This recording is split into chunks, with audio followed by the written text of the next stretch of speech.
Today we are going to talk about 15 mistakes that I see a lot when people are doing their genealogy, and I really want to try and address those. So we're going to have a conversation, okay? So really the first one that I think is probably the biggest mistake I see people make is automatically importing from other people's trees. This is really kind of speaks to people on Ancestry and those platforms that have individual trees as opposed to collaborative trees. The collaborative trees are like WikiTree and Family Search, whereas the individual trees on Ancestry and MyHeritage. And so we're talking about two different camps here, but people tend to automatically import information, their ancestors, they think they're ancestors, from other people's trees. Automatically. They go, oh, it must be true. 10 people said it was true.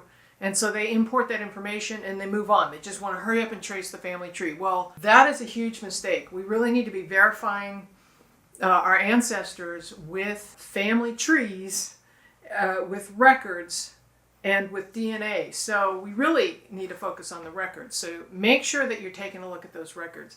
It's good to look at other family trees for clues and to see what sources they have. Look at their photographs. Maybe they are, a great-grandchild of that person and they inherited all the stuff. They've got the family Bible. So that's good to be looking at those family trees, but let's not automatically import from other trees.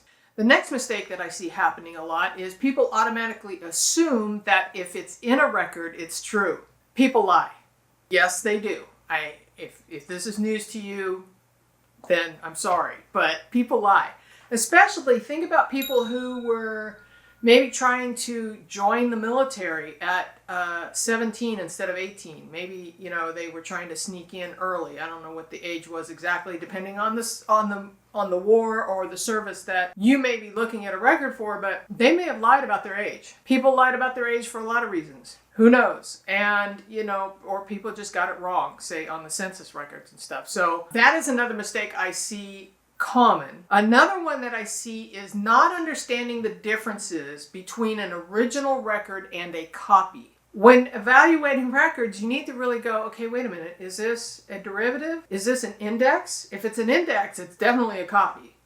Is this an original record? One of the ways you can tell is if there's a signature on it. There's a lot of ways you can tell. This is something we talk about at the Academy all the time.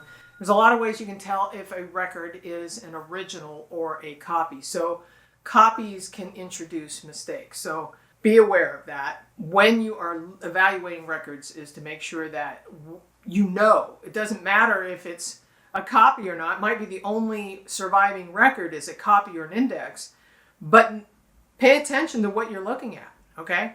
So is it a record that is an original or a copy? So the next one on the list is not keeping research notes on your direct line ancestors. Now, why is this important? Oh, Connie, you're going to make me do more work? Yes. If you have a problem, if you're hitting a brick wall, if you want to prove your ancestry, you want to make sure that the links between each generation is accurate.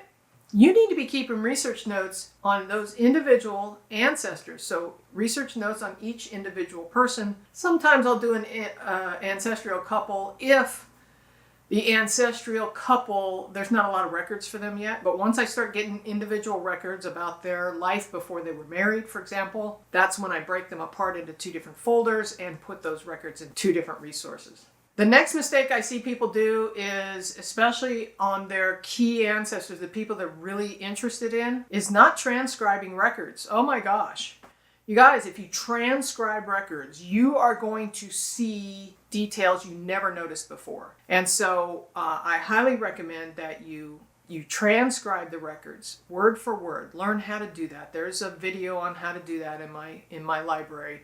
But make sure that you are transcribing and abstracting. Say that 10 times real fast. Transcribing and abstracting the records. And then when you take those abstracts, put them in your research notes, because that's how you're going to really start paying attention to the details. All right, number 6 is not reaching out or researching at the state or national archives in the areas in which you are researching. So I highly recommend that. They have a set of resources and digital collections that nobody else has. You can even do this online, you guys. The digital archives and reach out to the archive staff to see if they have something that may not be digitized. All right, number 7 is getting upset when somebody doesn't respond to your request. You have reached out to them through whatever platform you're on, and you're not getting an answer.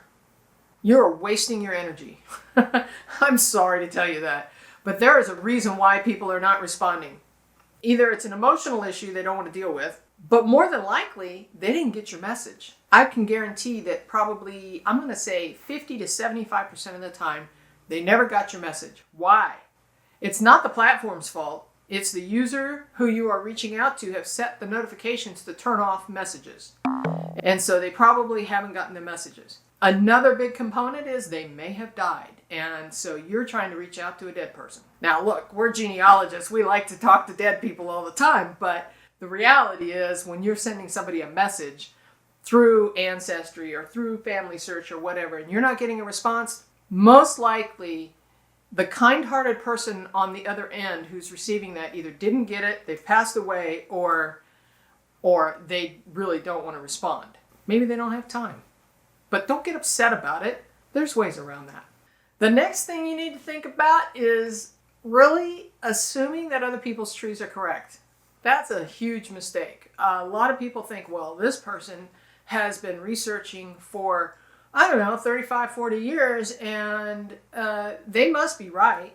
Their tree has got to be right because they've been doing this for a long time. They're the family genealogist and everything's, hunky-dory. Or that person that you are looking at their tree did like everybody else and imported a bunch of stuff into their tree without even paying attention, without looking at the details, without studying the resources and the sources from which they gathered that information. So making that assumption is very dangerous. And so I highly recommend that you pay attention to the details because that's where you're going to solve your problems. Do you think my tree has any mistakes in it? Absolutely. I'm sure that there's stuff. I've been working on my tree for 45 years. And there are lines in my tree that I haven't looked at in probably 15, 20 years. And so do you think there are mistakes in there? Likely, yes. So, everybody has mistakes in their tree. I promise you, even you do. So let's try and be mindful of that. One of the next mistakes that I see people make is not understanding what negative evidence is. And negative evidence is when you have researched. Now, I'm going to say this in this way. When you have researched and researched and researched, you have really turned over every rock. You have done what the professionals call the reasonably exhaustive research. You have really attempted to find something that you expect to be in a certain place at a certain time and it's not there. That is negative evidence. So if you come across that, it might be that they weren't there. So be looking in neighboring counties, neighboring states, whatever the situation might be, but you might be looking at border changes. They may have moved. They may have just been missing from that area at that time. And so if you are looking for something that's not there, that is called negative evidence. One of the next things that I see a lot is not looking at the local county libraries. Oh my gosh, you guys. It is the local libraries and the local historical societies and genealogical societies that really have some of the juicy goodness in the local areas in which you are researching. So that is another mistake I see people making, is they're not taking the time to reach out to the local county libraries. Another mistake I see people making a lot is they're not creating a good research question in the beginning. We like to go and rake up the leaves, as I call it, cleaning up all the leafy hints on our tree so that it's all nice and polished and pretty.